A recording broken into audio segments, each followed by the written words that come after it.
Hey everyone, welcome back. Today I'm going to show you how to use text-to-speech on Discord. Before you can use text-to-speech, you need to enable it in your settings. First, open Discord on your Mac or PC. Click the gear icon in the bottom left corner next to your username to open settings. In the left-hand menu, click Notifications.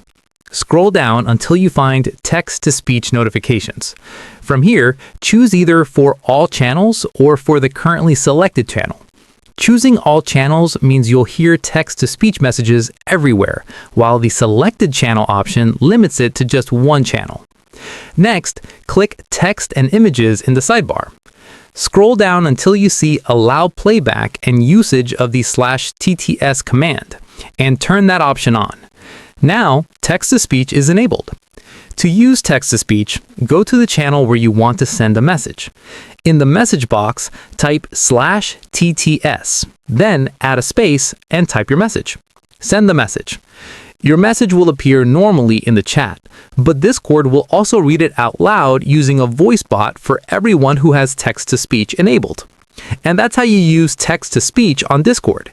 If this video helped you out, don't forget to like and subscribe for more simple and helpful tutorials. Thanks for watching, and I'll see you in the next one.